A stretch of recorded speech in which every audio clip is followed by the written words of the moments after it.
Hi నమస్తే, welcome to MG Raju travels and vlog channel అండి. కార్తీక మాసంలో గుంటుపల్లి గుహలు ఇంత అద్భుతంగా అయితే ఉండడం అయితే జరిగిందనమాట.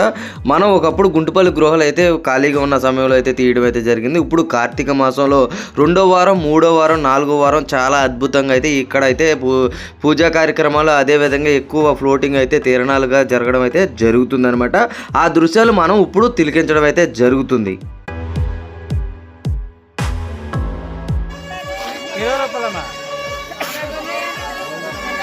ఫ్రెండ్స్, తిరణాలు అంటేనే బోర్లు అనమాట. మీరు చిన్నప్పుడు కూడా ఇలా బోర్లతో చాలా ఆడుకున్నట్లయితే కంపల్సరీ కామెంట్ అయితే చేయాల్సిందిగా కూర్చోను. అటుపక్క ఇటుపక్క సిమెంట్ రోడ్డుకి షాపులు అయితే ఉండడం అయితే జరిగింది. ఇంత పెద్ద ఎత్తులు అయితే భారీగా అయితే ఇక్కడ తిరణాలు అయితే జరుగుతుంది అనమాట. అదేవిధంగా ఇక్కడ వచ్చేటప్పటికి గాజులు, ప్రతిదీ కూడా ఇంటి వస్తువులు అన్నీ కూడా దొరకడం అయితే జరుగుతాయి అనమాట. అది ప్రతి ఒక్కరు కూడా గమనించవచ్చు. ఈ కార్తీక మాసంలో భారీ ఎత్తున ప్రజలు తరలి వచ్చి ఈ గుంటుపల్లి కేవ్స్ అయితే మనం అయితే చూడడం అయితే జరుగుతుంది. అదేవిధంగా ఇక్కడ చిన్నపిల్లలకి మామూలుగా పిక్నిక్ స్పాట్ కూడా తీసుకురావడం అయితే జరుగుతుంది అనమాట. ఇక్కడ శివలింగం అయితే ఉండడం అయితే జరుగుతుందండి. ఆ శివలింగానికి మాత్రం చాలా విశిష్టతగా అయితే ఇక్కడ పూజలు అయితే నిర్వహిస్తూ ఉంటారు ఈ కార్తీక మాసంలో.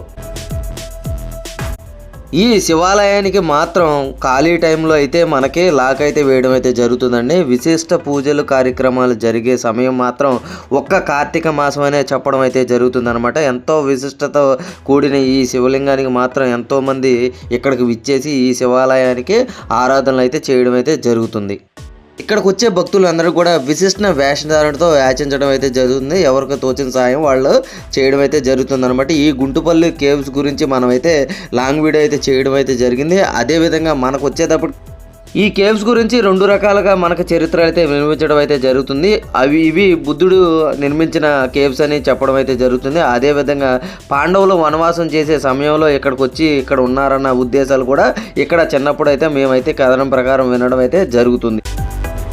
కానీ ఆ రోజుకి మేము వెళ్ళే సమయానికి చాలా లేట్ అవ్వడం వల్ల మొత్తం క్లోజింగ్ టైంకి అయితే మనం అయితే పైకి వెళ్ళడం అయితే జరిగింది. లేకపోతే ఇది మొత్తం కూడా జనసందోహంతో నిండిపోయి ఉంటుందన్నమాట. మనం ఎంట్రన్స్లో చూసాం కదండి, ప్రతి ఒక్కరూ కూడా ఈ కేవ్స్ అన్నీ చూసిన తర్వాత అక్కడికైతే రావడం అయితే జరిగింది. అందుకే అంత క్లౌడ్ అయితే ఉండడం అయితే జరిగిందనమాట. ప్రతి ఒక్కరు కూడా గమనించవచ్చు. ఇది మనం ఖాళీ సమయంలో తీసిన వీడియో అనమాట. ఇప్పుడైతే మనకి మనుషులున్న సమయంలో ఎలా ఉన్నదన్నది చూడొచ్చు. అదే మనం మధ్యాహ్నం టైంలో వచ్చినట్టయితే చాలా ఎక్కువగా ఇక్కడైతే తరలి వచ్చేవాళ్ళు అనమాట. ఇంత ప్రసిద్ధి చెందిన ఈ గుంటుపల్లి కేవ్స్ మనకి జిలకరగూడు గ్రామంలో అయితే ఉండడం అయితే జరిగింది. ఇది కామరకోటకి అతి సమీపంలో అయితే ఉండడం అయితే జరిగింది అనమాట. ఏలూరు జిల్లా చెందిన ఈ గుంటుపల్లి కేవ్స్ ప్రతి ఒక్కరు కూడా చూడొచ్చు అనమాట. అదేవిధంగా ఇక్కడ దగ్గరలో వచ్చేటప్పటికి శ్రీ మధ్యాంజనేయ స్వామివారి టెంపుల్, అలాగే ద్వారకా తిరుమల దివ్యక్షేత్రము ఇవన్నీ కూడా ఉండడం అయితే జరిగింది. ప్రతి ఒక్కరు కూడా ఇక్కడికి వచ్చినప్పుడు కంపల్సరీ ఇవన్నీ కూడా చూడొచ్చు అనమాట. అది ప్రతి ఒక్కరు కూడా గమనించండి. మనం ఈ వీడియో ఆల్రెడీ పెట్టడం అయితే జరిగింది. కాకపోతే ఇప్పుడు జనాలు ఉన్నప్పుడు ఎలా ఉంటుంది ఈ గుంటుపల్లి గుహలు విశిష్టత, కార్తీక మాసంలో ఎంత అద్భుతంగా జరుగుతుంది ఈ తిరణాలు అన్నది కూడా మీకు తెలిపేందుకైతే మళ్ళీ వీడియో అయితే పెట్టడం అయితే జరుగుతుంది. ఒకసారి ఇక్కడికి వచ్చిన భక్తులు అందరూ కూడా ఎంతో విశిష్టతగా ఇక్కడైతే పూజలు అయితే ఆచరించడం అయితే జరుగుతున్న దృశ్యాలు మనం అయితే వీక్షించడం అయితే జరుగుతుంది. ప్రతి ఒక్కరు కూడా ఈ గుంటుపల్లి కేవ్స్ అయితే వీక్షించాల్సిందిగా నేను మనస్ఫూర్తిగా అయితే కోరుకోవడం అయితే జరుగుతుంది.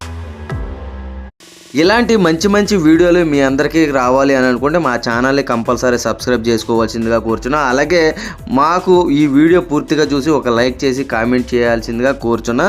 ఓం నమః శివాయ.